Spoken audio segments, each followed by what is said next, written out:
Olá, nesse vídeo nós vamos continuar o nosso estudo acerca do livro do profeta Isaías, ainda no capítulo 6, que foi o capítulo que nós iniciamos já alguns vídeos atrás e que esperamos concluir hoje. O cenário está um pouco diferente porque eu não estou em casa novamente, né? Estou de viagem aqui na casa do meu querido Gustavo e da sua família, né, o irmão Marcelo e a irmã Rejane, em São Paulo. Mas vamos dar sequência ao nosso estudo.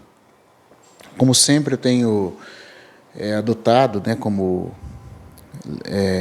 exposição, né, como base de estudo de exposição, o excelente comentário ao livro de Isaías do irmão Robert Gouveia, e às vezes também contando com o auxílio dos eruditos como Franz Delitzsch e Dr. David Barron, né, que foram dois irmãos muito sérios, um na interpretação das profecias bíblicas ligadas à primeira e à segunda vinda de Cristo, o irmão Barron, né, que era um judeu messiânico de profunda erudição, e o outro é o irmão Franz Delitzsch, que é um exegeta, hebraísta e também um grande erudito que fez comentários de vários livros do Antigo Testamento. Com o auxílio desses dois irmãos, com o material do irmão Gouveia como base, contando com a graça do Senhor, do Espírito Santo, e qualquer acréscimo que o Senhor queira nos dar também na palavra, eu tenho procurado aqui explanar o livro de Isaías, mostrando as profecias ligadas à primeira e à segunda vinda de Cristo e a natureza rica, profunda, né, da profecia desse livro. Então nós vamos continuar aqui o capítulo 6, e eu vou ler novamente aqui uma parte, né, dos versículos do capítulo 6 de Isaías, principalmente a partir do versículo, nós havíamos parado, né, o comentário, exatamente ao atingir o versículo 10, né? E aí ficou faltando aquela outra parte do capítulo que começa-se no versículo 11 em diante. Quando Isaías, depois de ouvir que o povo seria endurecido debaixo da ação judicial de Deus em relação ao pecado da rejeição que eles tinham primeiro para com a profecia do próprio Isaías, e depois no nível de transposição com relação ao Senhor Jesus. Porque como nós vimos lá no primeiro vídeo, se você não assistiu, eu queria indicar para você assistir, porque senão não tem como nós avançarmos no estudo. A profecia de Isaías é feita em níveis de transposição do cumprimento profético. Primeiro, Isaías profetiza falando do seu próprio tempo. Depois, isso também se repete nos dias do Senhor Jesus, de uma plenitude mais ampla. E nos últimos 7 anos dessa era, e por fim, ele se foca nos dias do milênio, no tempo da restauração de todas as coisas. E então, depois, ele volta de novo aos dias de Isaías, passa pelos dias do Senhor Jesus, aqui na sua primeira vinda, vai aos últimos 7 anos dessa era e a vinda do Senhor e o milênio, e fica-se focado nesses 4 pontos principais da profecia de Isaías. E quando ele fala da restauração, né, do tempo que está previsto na profecia em relação ao milênio, Isaías, de fato, é o livro mais rico dos profetas a tratar desse assunto. Um irmão já muito também capaz e profundo nas Escrituras diz que se você quiser entender o aspecto milenar no seu ângulo, né, vamos dizer assim, no seu ângulo sacerdotal, você precisa estudar o livro de Ezequiel. Se você quer entender o aspecto real, da realeza, você tem que ler o livro de Daniel. E se você quiser entender o aspecto profético da restauração cósmica, né, de todas as coisas através da centralização de todas as coisas no céu e na terra em Cristo, você tem que ler o livro de Isaías. A ênfase de Isaías é profética, né, no sentido mais amplo da profecia, como restauração cósmica de todo o universo centralizado na pessoa bendita do nosso Senhor Jesus. E para isso as profecias dele se concentram na primeira vinda e na segunda vinda do Senhor, como meio de Deus trazer a purificação total de todas as coisas depois do seu juízo fazendo com que toda a criação seja trazida à ordem perdida e atinja o ideal para o qual Deus criou todas as coisas, ou seja, para o louvor da sua glória, ao estar centralizada no Senhor Jesus. O Senhor Jesus, queridos irmãos, é o tema de todas as profecias bíblicas. Quer seja na primeira ou na segunda vinda, ele é o tema. Na verdade, como diz o irmão Christian Schaen, todas as profecias giram, em torno de 2 pontos focais: a primeira vinda de Cristo e a segunda vinda de Cristo. Foi a respeito disso, como diz Pedro, que os profetas indagaram e inquiriram. Ao dar de antemão testemunho, Pedro diz isso lá em 1 Pedro capítulo 1, versículo 10 a 12, ele vai dizer que os profetas davam de antemão testemunho acerca dos sofrimentos e das glórias de Cristo. Então, todas as profecias ficam em torno da primeira e da segunda vinda do Senhor Jesus. E no que tange a Isaías, a consumação dessa profecia, o ideal que ela atinge, no fim de tudo, é a restauração de todas as coisas. Termo esse que Pedro usa em Atos. É a restauração de todas as coisas centralizadas no Senhor Jesus, uma restauração cósmica. Uma restauração cósmica. E os pontos principais que essa profecia abrange aos dias de Isaías, como figura daquilo que viria quando o Senhor Jesus viesse na sua primeira vinda, os dias de Cristo na sua primeira vinda, os 7 últimos anos dessa era má, que vai ser a última semana de Daniel. Então Isaías tem muito a falar desse período, e o milênio, como o tempo em que Deus colocará todas as coisas em ordem e obterá o louvor para o qual ele criou todas as coisas. Agora, depois de nós falarmos como que o capítulo 6, falando da dureza, do castigo judicial de Deus, ao permitir que o seu próprio povo que rejeitaria o Messias ficasse endurecido, essa dureza começa em germe nos dias de Isaías, que é uma figura da salvação de Deus. Isaías, cujo nome significa salvação de Javé, é uma figura da pessoa de Cristo no meio do seu povo, sendo rejeitado durante todo o seu ministério, assim como o Senhor Jesus foi rejeitado, mas a profecia vai se cumprir num nível mais amplo nos dias de Jesus. Por isso que tudo que está escrito em Isaías 6, do versículo 8 até o versículo 10, quando Jesus é rejeitado pela nação de Israel, pelos judeus, mais especificamente. Quando Jesus é rejeitado pelos judeus e eles blasfemam contra o Espírito Santo, o Senhor como que coloca um véu na revelação, retira deles a luz e começa a falar por parábolas, para esconder deles os mistérios do reino dos céus. E aí é dito que, quando os discípulos perguntam para o Senhor, por que o Senhor passou a falar por parábolas? Porque Jesus não costumava falar por parábolas. O Senhor deixava tudo explícito, tudo claro. Ou, se alguma outra parábola era falada, era num sentido mais claro de entendimento. As parábolas de Mateus 13 são todas parábolas enigmáticas. E os discípulos ficam confusos com isso, falam, por que lhes falas por parábolas? E o Senhor diz, porque a vocês é dado conhecer os mistérios do reino dos céus. Mas a estes, não lhes é isso concedido. Por isso lhes falo por parábolas. O texto de Marcos, paralelo a Mateus, diz de que de forma proposital Jesus falou para que eles não conseguissem entender mesmo. Ou seja, para que eles fossem endurecidos. Mas nós vimos no vídeo anterior o que é a implicação desse endurecimento. Não é porque Deus não quer salvá-los, não quer dar luz, é porque eles quiseram ficar duros. Sempre que Deus, como diz a Escritura, ele endurece o coração de um indivíduo, quando ele retira a luz para que o indivíduo vague em trevas, é porque, primeiro, chances foram dadas, e esse indivíduo relutou contra a luz até o ponto em que cada coice dado no aguilhão fazia com que ele se tornasse mais cauterizado para a luz, e então não houvesse mais espaço para a luz de Deus atuar nesse coração. E então, nesse ponto, quando chega nesse ponto, e é um ponto que só Deus conhece, por isso que é perigoso nós brincarmos com o pecado e com as chances da graça e do arrependimento, mas quando chega nesse ponto, Deus fala, você quer ficar duro? Então duro agora você vai ficar. E nós vimos que, como o irmão Delitier coloca no texto hebraico, quando é dita que cega os olhos desse povo, a expressão hebraica é que deve ser passado um piche para untar os olhos de forma que eles não consigam mais ver. Mas por que o Deus de todo amor, de toda graça, de toda misericórdia está selando a visão do seu povo? Porque eles quiseram ficar duros e rejeitaram de forma proposital, deliberada, consciente a luz do Messias. E aí o Senhor Jesus vai tomar esse texto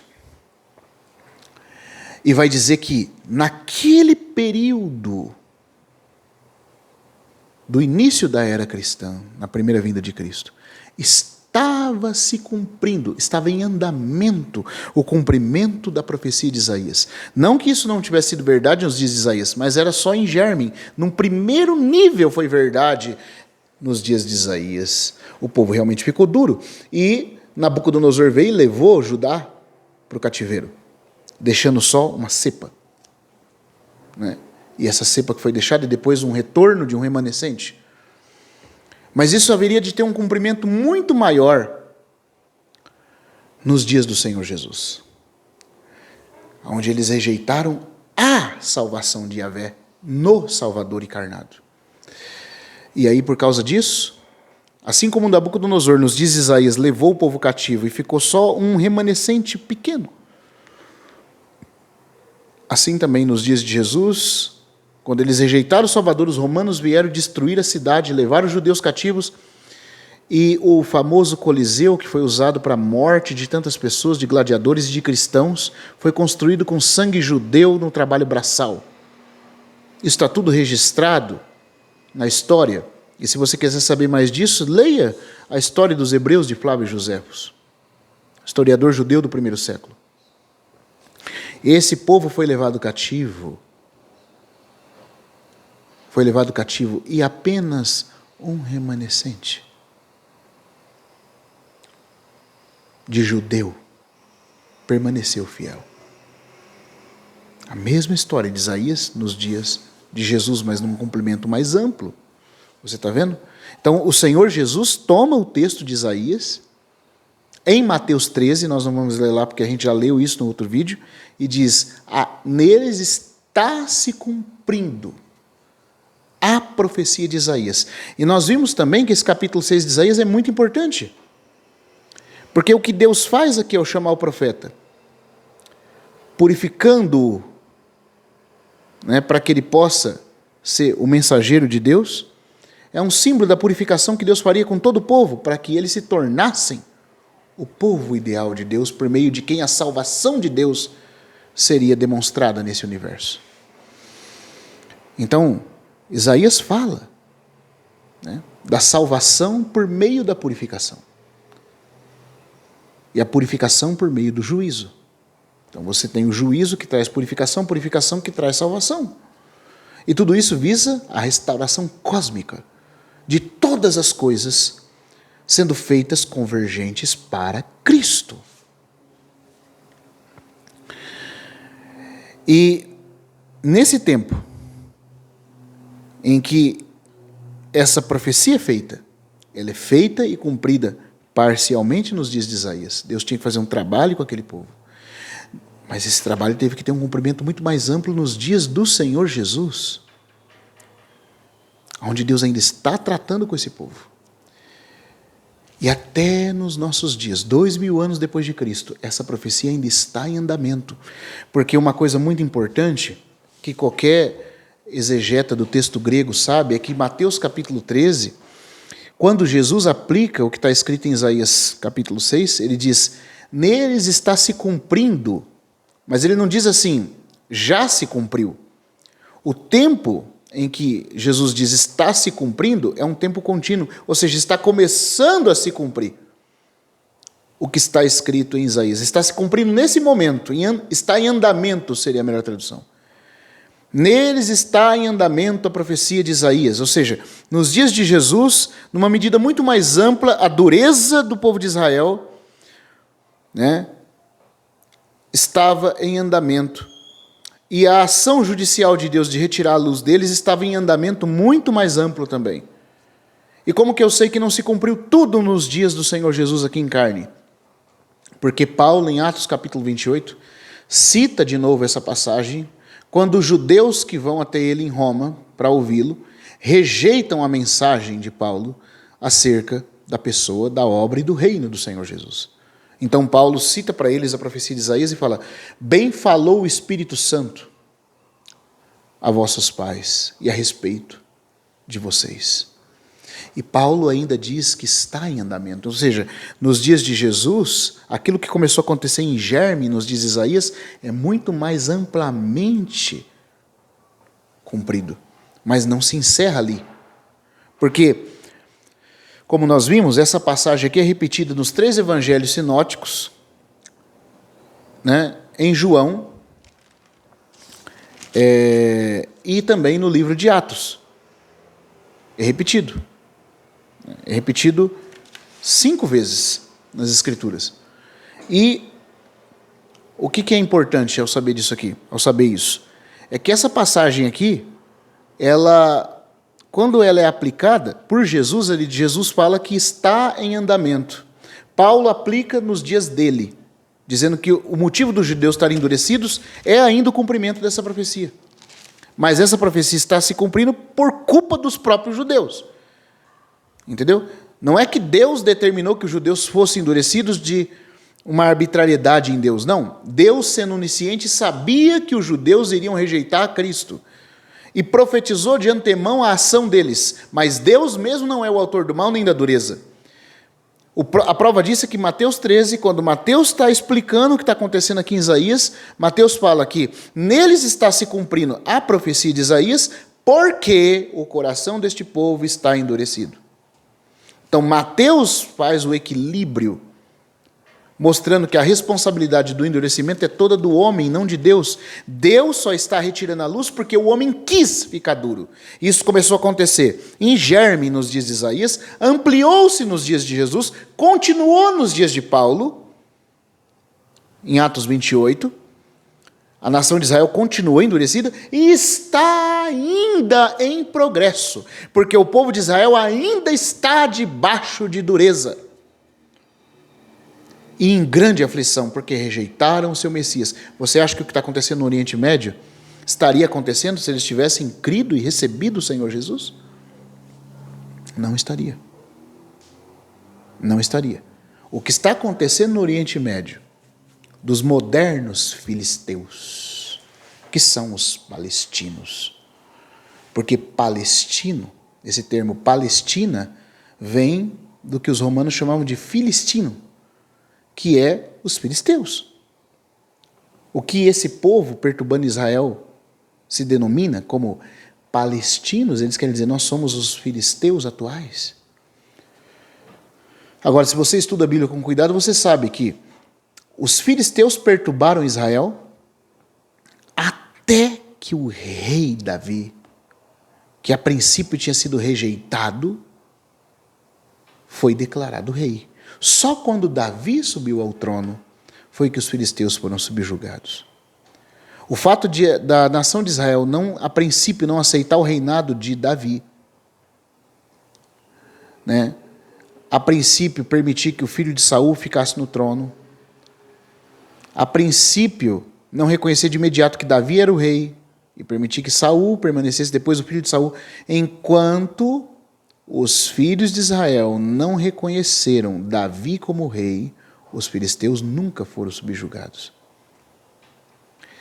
E a mesma coisa agora. Enquanto o verdadeiro Davi, o verdadeiro rei, o verdadeiro amado, porque Davi significou amado, e Davi é uma figura de Cristo. Enquanto esse verdadeiro rei não for reconhecido, os filisteus vão perturbar Israel.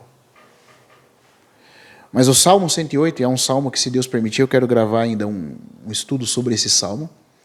Tem uma profecia, é um cântico de exultação de Davi, um cântico profético.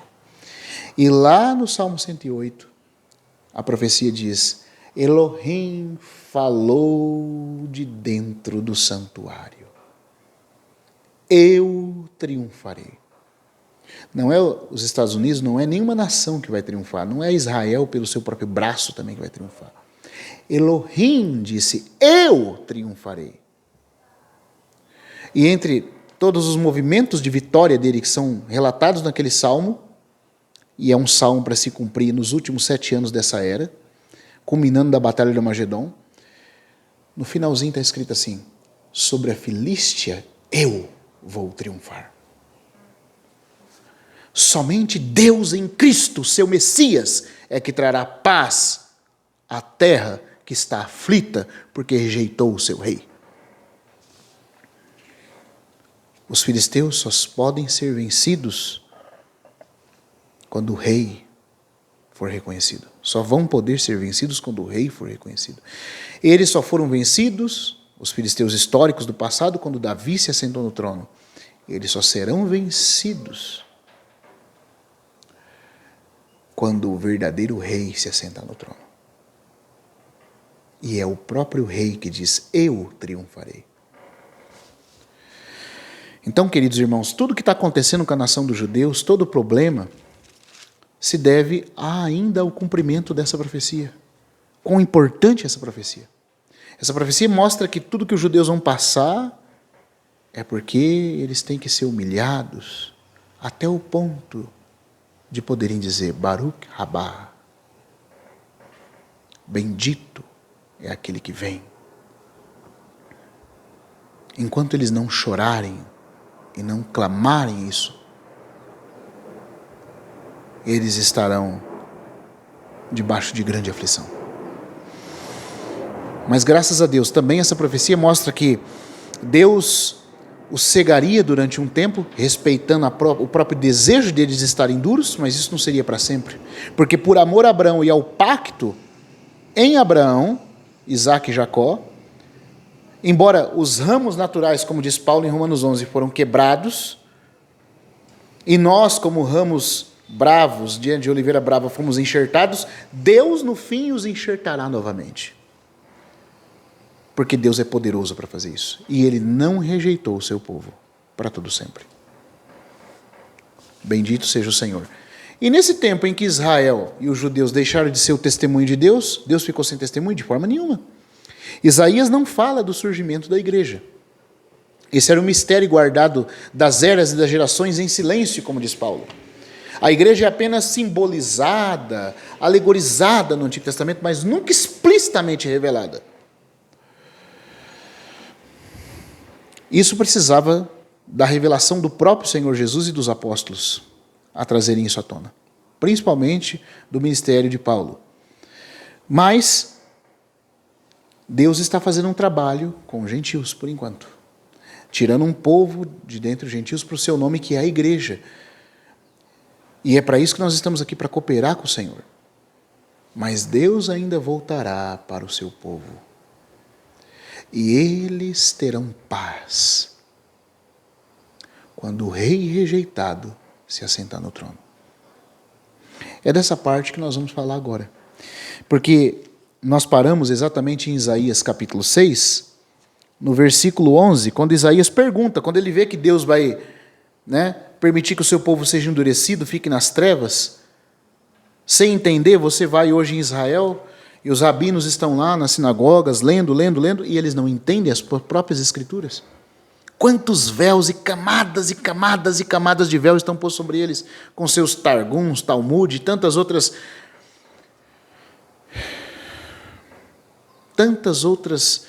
metodologias de estudo das suas próprias escrituras que, em vez de dar a eles luz, os cegam cada vez mais. E se apoiam no Talmud, e se apoiam na tradição judaica e não têm luz. O que é triste é que tantos cristãos hoje também tentando voltar para o judaísmo. Irmãos, nós não temos nada a ver com o judaísmo. Nada. E Paulo é bem enfático em dizer, digo-vos que se vos deixar de circuncidar, Cristo de nada vos aproveita. Da graça decaíste vós que procurais justificar-vos na lei. De Cristo vos desligaste, da graça decaíste. Ou seja, a graça se tornou impotente para você. Nós não temos nada a ver com o sistema judaico. Nós somos um povo celestial. As profecias acerca de Cristo que estão retratadas no Antigo Testamento, todas da primeira vinda já se cumpriram. Estamos aguardando a segunda vinda. E a revelação que Deus tem para nós é a revelação neotestamentária, do nosso chamado, da nossa herança. Temos que orar pelos judeus e aguardar e estudar o Antigo Testamento, vendo que de Cristo e a igreja está simbolizado nas profecias literais de Israel. Porque para com Israel são profecias literais, enquanto muitas delas contêm símbolos da igreja. E é nesses símbolos e figuras que nós devemos ver as riquezas de Cristo ao seu povo. Mas as profecias têm um aspecto literal para Israel. E vão se cumprir com Israel quando o Senhor se voltar para Israel. Mas, por enquanto, Israel está debaixo de um espírito de anticristo. A nação como nação. Não estou falando de cada judeu individual. O Senhor salva judeus de forma individual. Mas a nação como nação está debaixo de engano. E está debaixo de correntes de judaísmo, como sistema judaico de engano. E que pena, que tristeza ver tantos cristãos querendo voltar para isso.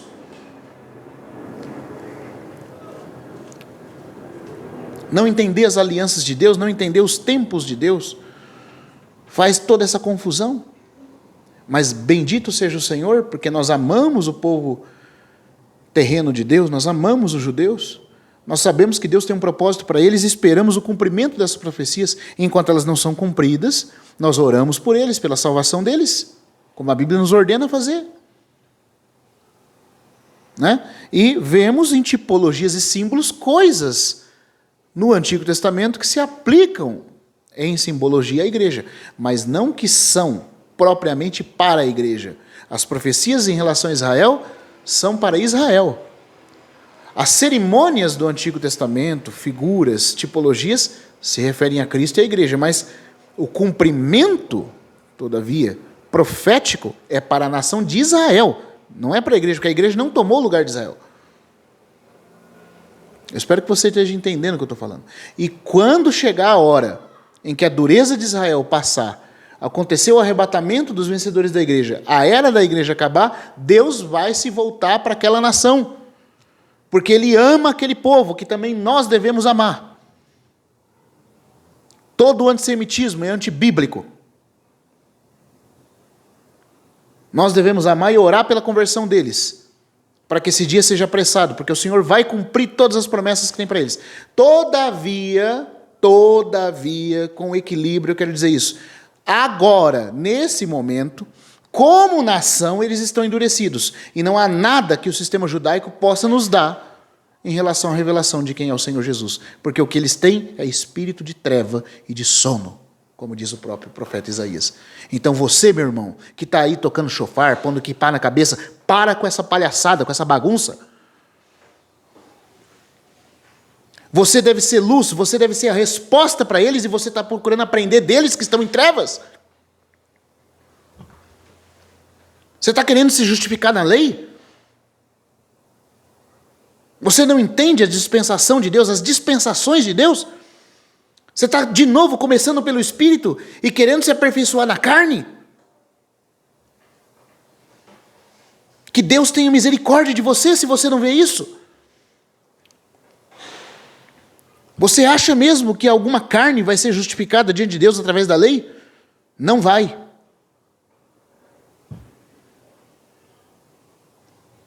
Já tem pessoas dizendo que o apóstolo Paulo estava pregando heresia quando escreveu isso, que os 12 é que são certos, porque Pedro e os outros apóstolos que estão com os judeus, que foram para os da circuncisão, é que são certos. Ah, é? Então, se você aceita o testemunho de Pedro como verdadeiro, e dos 12, aceite que Pedro disse que Paulo escreveu segundo a sabedoria que Deus lhe deu pelo Espírito, e que aqueles que não entendem as cartas de Paulo são ignorantes e serão destruídos se tentarem corromper os escritos do apóstolo Paulo. Então não vem falar que Paulo está errado porque você não entende Paulo, que é a tua mente que está errada e pervertida se você não o entende. o apóstolo dos gentios, mestre na fé e na verdade, intérprete de Cristo dado à igreja, inspirado pelo Espírito Santo, escreveu mais da metade do Novo Testamento, e você quer que eu jogue fora as cartas dele para ficar com a opinião de quem quer voltar para o judaísmo? Você quer que eu faça isso? Sendo que o próprio apóstolo Pedro, o apóstolo da circuncisão dos judeus, testifica e endossa o falar de Paulo. E ainda que Pedro não endossasse, Cristo endossa. Mas se você quer dizer que eu tenho que ouvir os 12 e ouvir os apóstolos que são para os judeus, então ouça o que os 12, representado em Pedro, o líder deles, fala acerca do apóstolo Paulo. Não caia nessa falácia que diz que você tem que rejeitar os escritos paulinos, que Paulo estava pervertendo o evangelho. Nunca houve um apóstolo que entendeu melhor o evangelho do que o apóstolo Paulo. Os outros apóstolos também entenderam, mas o próprio Pedro é humilde em admitir que Paulo escreveu segundo a sabedoria que lhe foi dada e que os escritos de Paulo são profundos a ponto de ter coisas difíceis de entender. Mas não é porque é difícil que você tem direito de ir lá perverter e deturpar as cartas do apóstolo. Pedro fala, cuidado com os que fazem isso. Porque os que fazem isso, Pedro admite que era difícil de entender. Mas Pedro falava, é do Espírito Santo porque foi Deus que deu a sabedoria para Paulo escrever tudo isso. E se é difícil, como Pedro admite que é, o que nós devemos fazer é pedir graça a Deus para entender e não deturpar. Porque o próprio Pedro diz que os que torcem as cartas de Paulo serão destruídos. Eles tentam distorcer as palavras de Paulo, como também distorcem as outras escrituras. Olha só, e Pedro está colocando as cartas de Paulo no mesmo nível de inspiração das demais escrituras do Antigo Testamento. Ele diz que se você mexer nas cartas de Paulo sem entendê-las, você está armando destruição para você. Para a própria destruição deles, Pedro fala. Então, cuidado, meu querido irmão. Cuidado com o movimento judaísta que tenta levar você de volta para a lei. Enquanto os judeus não crerem no Messias como nação, eles estão debaixo de cegueira. As profecias do Antigo Testamento diz bem claro, foi posto um véu, trevas sobre o coração da nação. O que Deus salva são indivíduos judeus hoje. Pequenas comunidades ou indivíduos que são salvos por crerem no Messias, mas a nação como nação está endurecida. E ficará assim, até que o trabalho de Deus com a igreja, que está sendo tirada entre os gentios, se encerre. E então ele se voltará para eles e cumprirá todas as promessas feitas no pacto a Abraão, Isaque e Jacó. E eles serão reenxertados de novo. Por isso que Isaías capítulo 6 diz, se você não entende isso, você não entende o que está acontecendo no Novo Testamento. Você não entende porque Jesus falou em parábolas, você não entende porque aquele povo está endurecido, você não entende o sofrimento e a história do sofrimento do povo judeu até hoje. Você não vai entender nada.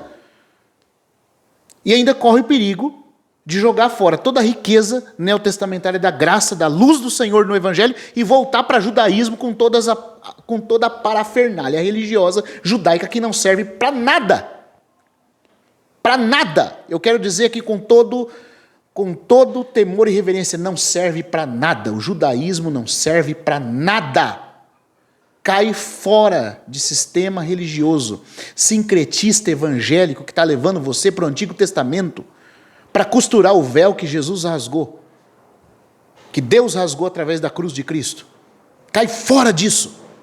Arca dentro de templo, tocando chofar, tocando trombeta. O que é isso, meu irmão?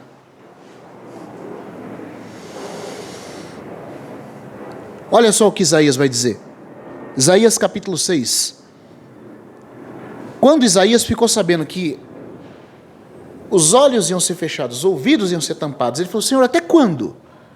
Isso, claro que preocupa Isaías, porque ele sabe das promessas em Abraão para esse povo.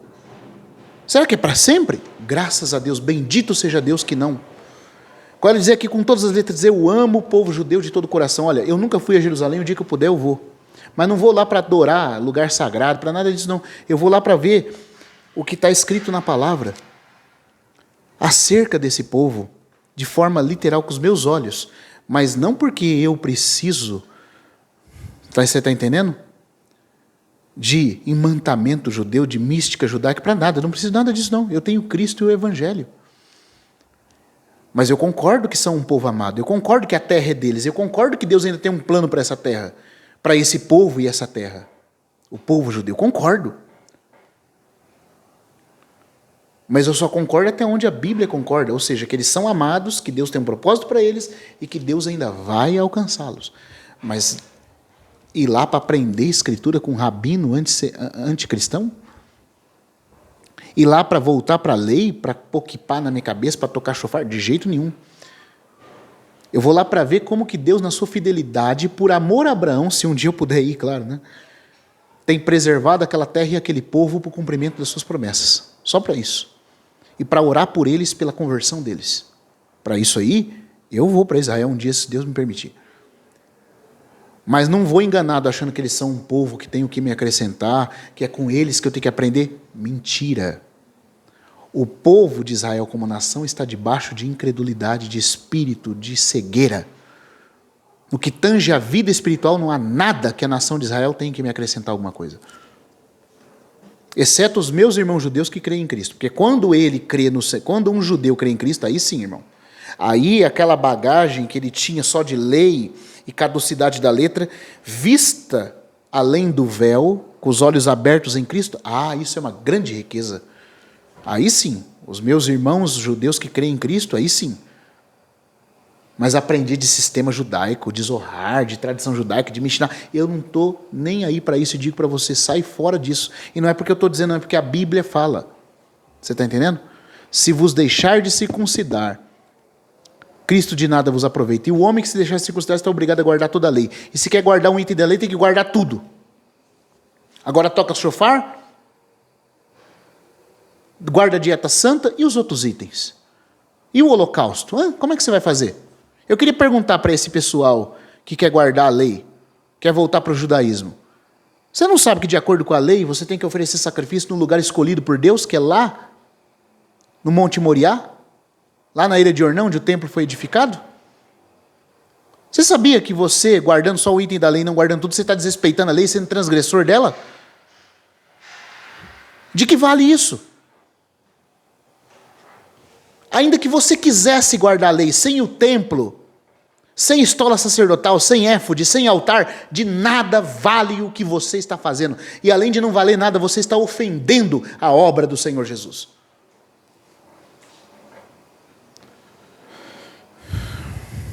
Desculpa aqui meu desabafo, mas é tanto engano no meio do povo de Deus. Tanto engano. Será que não dá para perceber? Eles estão em trevas por enquanto, como nação.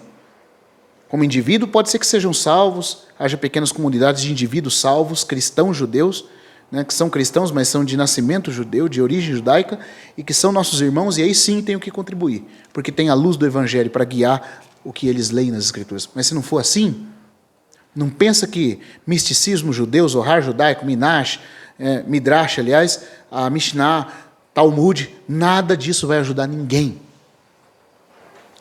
Porque Deus disse que eles vão ficar embrutecidos, endurecidos, cegos até, como nação, até um determinado ponto.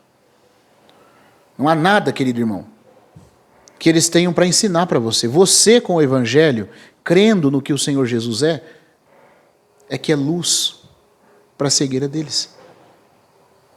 E você quer voltar para a lei?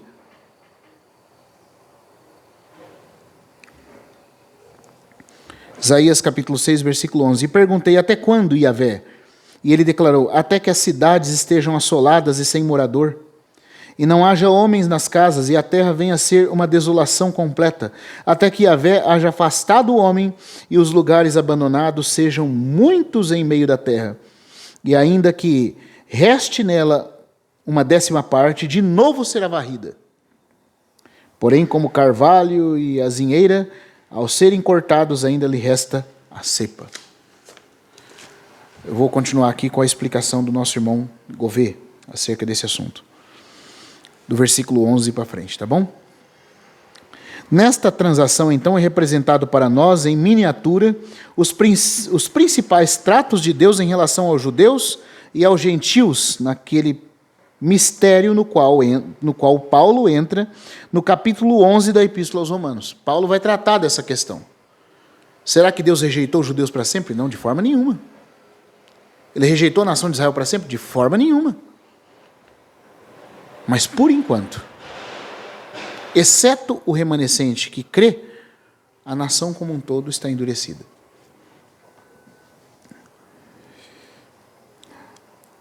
Não se mostrou uma inconsistência da parte de Deus rejeitar seu povo antigo e tomar para si os gentios? Não envolveu a anulação das promessas de Deus feitas a Abraão, Isaque e Jacó? O fato de a nação ser endurecida? Não, ou seja, não parece que houve um fracasso do propósito de Deus? Que o próprio povo de Deus rejeitou o seu Messias? Então, Paulo vai responder em Romanos 11. De maneira nenhuma. De maneira nenhuma. Por quê? Deus teve, mesmo assim, durante a rejeição da nação, alguns poucos secretos do seu remanescente. Como o próprio apóstolo Paulo. Paulo, quando vai falar aqui que Deus não ficou sem testemunha entre os judeus, ele fala, Deus não rejeitou o seu povo, que escolheu de antemão, porque eu também sou judeu. E todavia, sendo judeu, ele foi alcançado. Se a nação está rejeitada como nação, abrangendo cada indivíduo, então nem Paulo poderia crer, porque ele também era israelita. Então o que Paulo vai mostrar a partir do capítulo 11 é que a rejeição é parcial, tanto no tempo, como com relação ao limite. A proporção da população e ao tempo, ela é parcial. É parcial quanto ao tempo, porque não vai ser para sempre que a nação de Israel vai ser endurecida. E é parcial com relação à proporção das pessoas, porque sempre houve um grupo de cristãos judeus. O próprio apóstolo era judeu e era crente no Senhor Jesus. Então a rejeição não foi total, nem em relação à proporção dos indivíduos, né? E nem em relação ao tempo. Ela não foi total, porque também com relação ao tempo é só durante um período.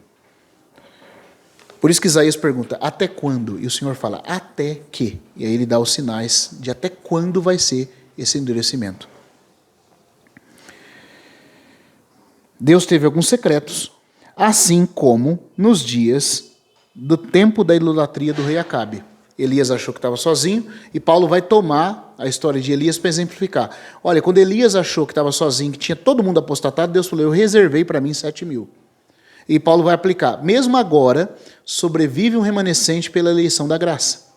Então Deus nunca, uma coisa que tem que ser verdade, Deus nunca vai ficar sem um remanescente que crê em Cristo no meio da história dos judeus. E assim ele vai ter sempre uma porção pura da oliveira natural. A grande maioria, todavia, dos galhos, que são o resto da nação, foi tudo quebrado. E os gentios foram enxertados na oliveira. O que é a oliveira? É o sistema da salvação de Deus. É o pacto da salvação de Deus que começa em Abraão, que é a raiz, passa pelo corpus dos patriarcas, que é como o tronco, e chega na nação, que são os galhos. A maioria dos galhos foram quebrados.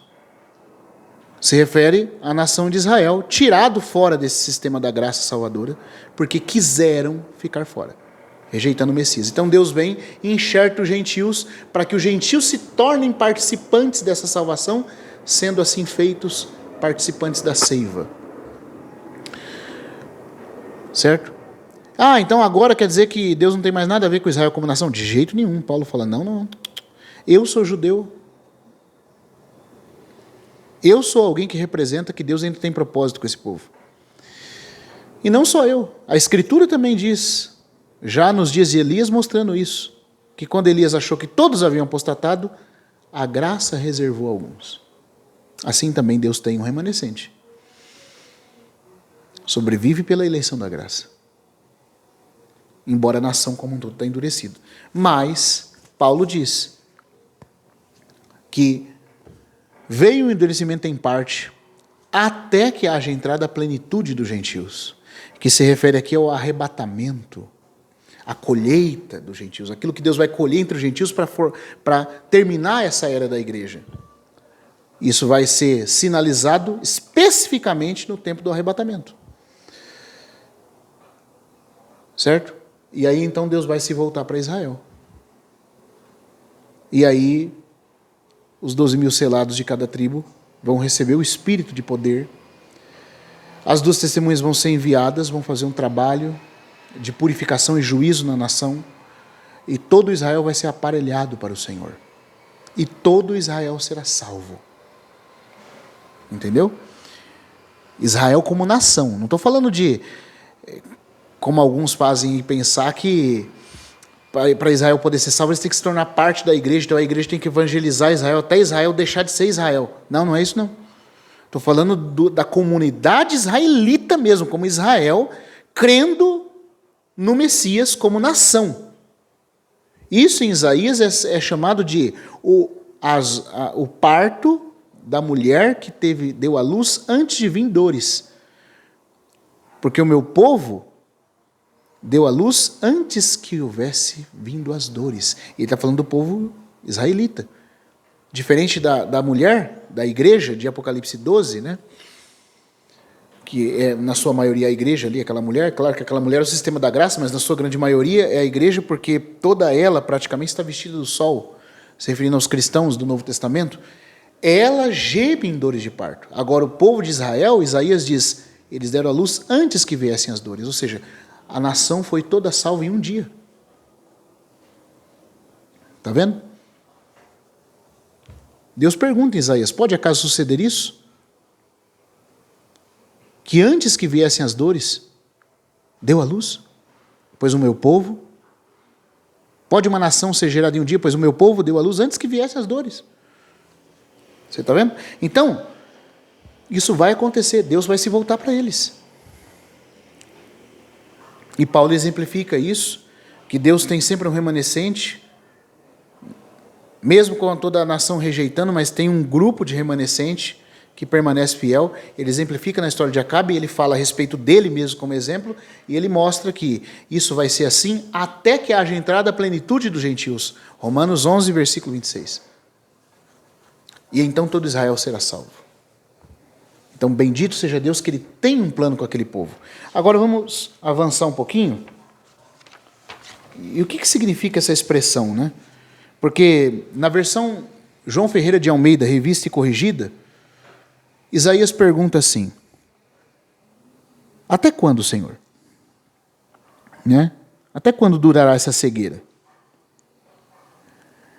Está no texto de Isaías. E aí a resposta de Deus, Isaías 6, versículo 11 a 13, na versão João Ferreira de Almeida, revista e corrigida, tá?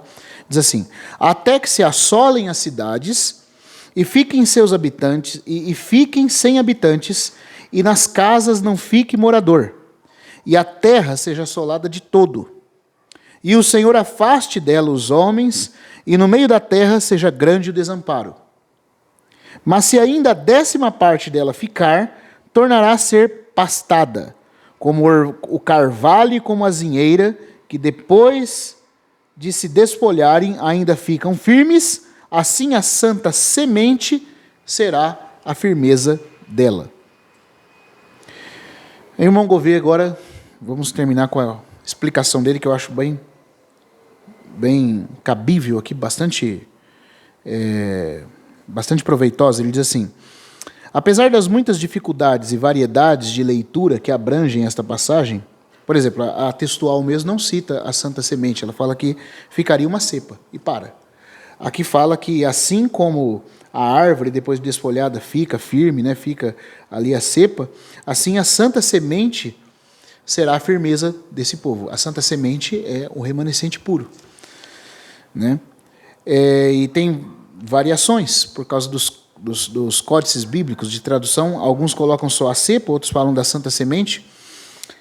Eu penso que nesse ponto a tradução da corrigida foi muito bem feliz ao traduzir, colocando a santa semente será a firmeza dela.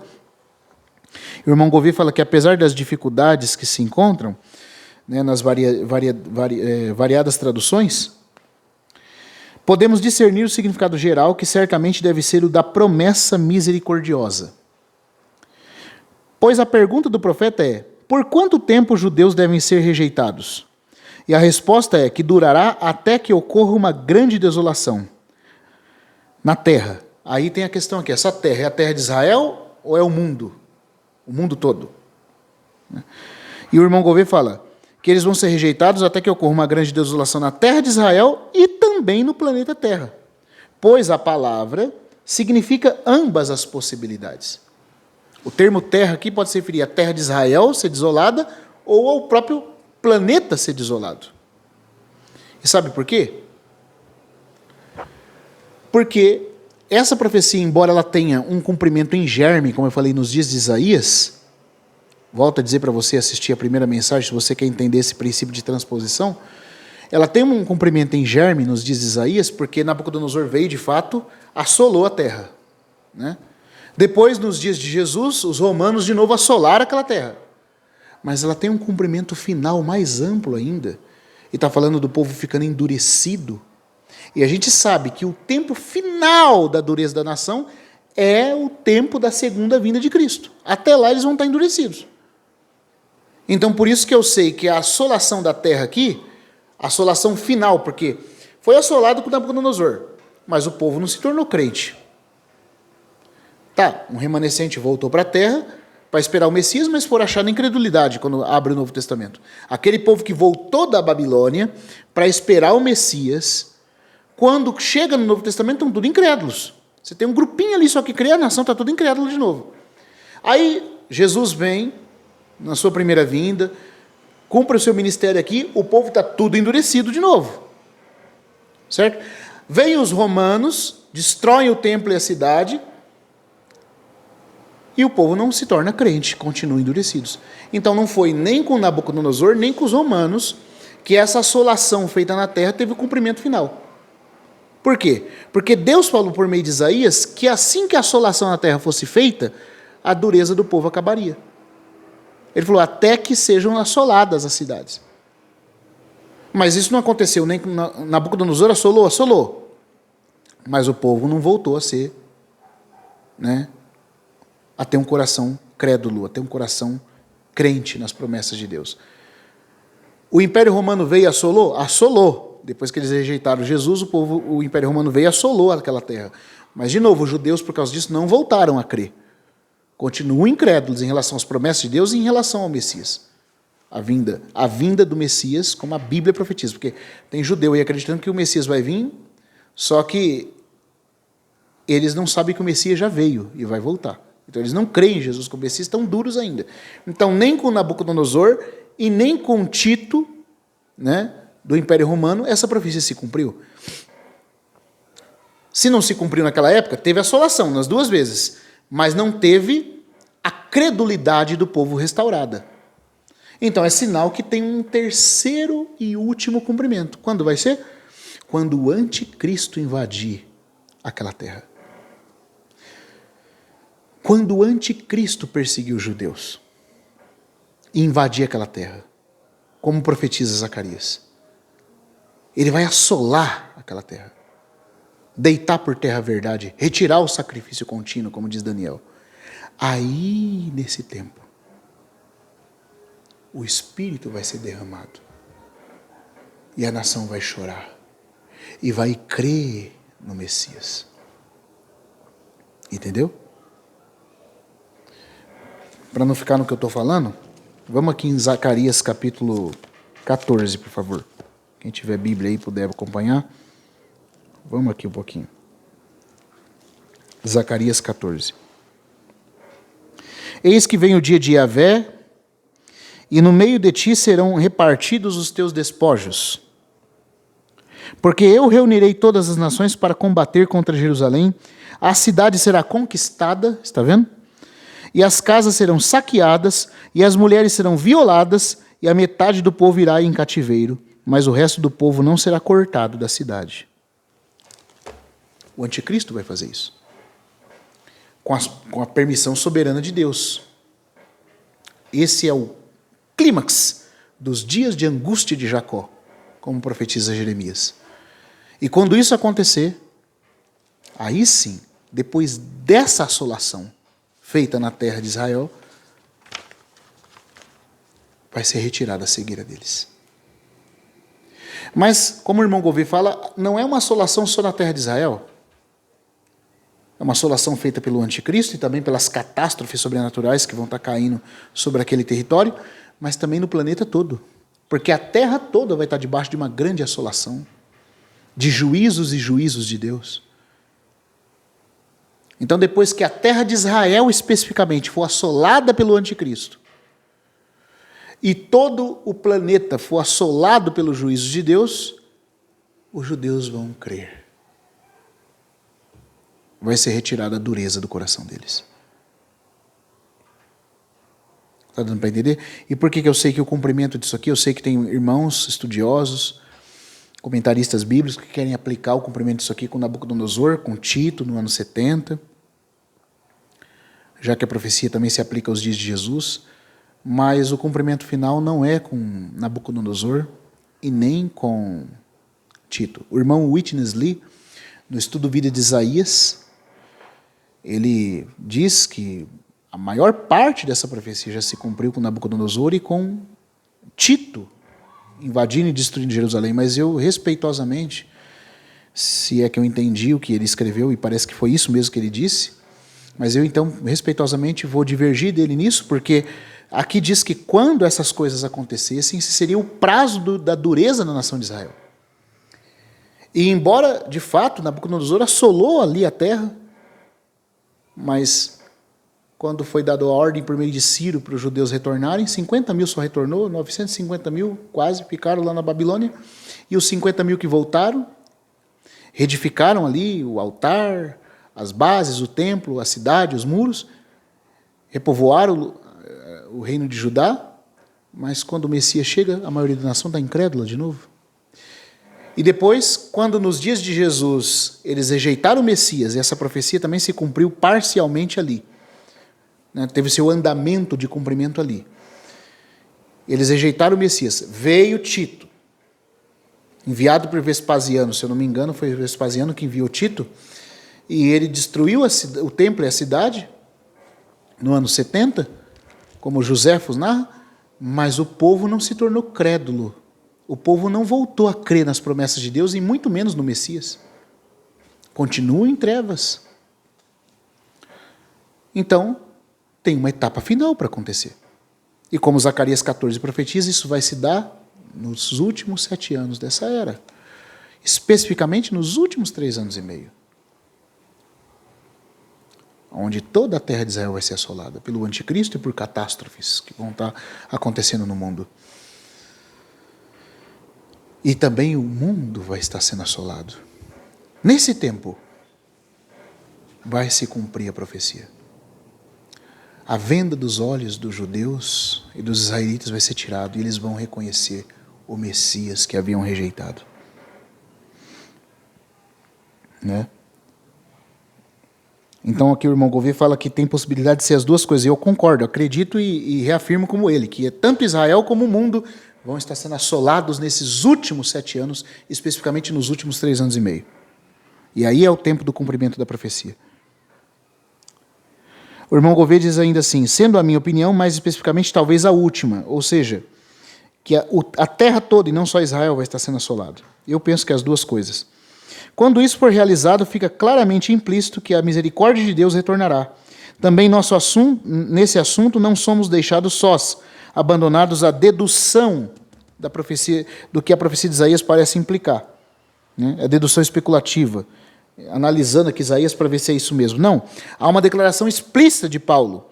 Em Romanos 11, versículo 25 e 26 está escrito que o endurecimento veio a Israel em parte, porque não é total, até que haja entrado a plenitude dos gentios, e assim todo o Israel será salvo. Bendito seja o Senhor. De acordo com o que está escrito aqui, a saber, que a santa semente será a firmeza dela, de acordo com a versão Almeida Revista Corrigida, o apóstolo declara que no tocante à eleição, eles são amados por causa dos pais, pois os dons e a vocação de Deus são sem arrependimento. Diante desse espetáculo, o apóstolo explode em admiração e espanto diante da vastidão e da profundidade dos desígnios de Deus. Também como ele, nós gentios devemos também adorar. Nós gentios que pela incredulidade dos judeus fomos enxertados na boa oliveira, devemos adorar a Deus por sua bondade, que assim mostrou a incredulidade natural dos gentios e judeus, quando deixados entregue a si mesmos. E que de cada um, por sua vez, ele pode ter misericórdia. Outra lição a ser derivada disso é que, como a incredulidade foi a causa da rejeição dos judeus, muito mais será do gentio, aquela oliveira brava e inútil por natureza, se o gentio permanecer incrédulo. Se o judeu, que era judeu, foi rejeitado porque não creu, e o gentio, que não estava nem debaixo do pacto de Deus, será que Deus vai poupar ele se ele não crer? De forma nenhuma. Então nós temos que temer. Porque se Deus não poupou os ramos naturais, muito menos poupará a nação gentia que não crê. Mas aí fica claro que tanto judeu como gentio, uma vez entregue a si, só podem se endurecer.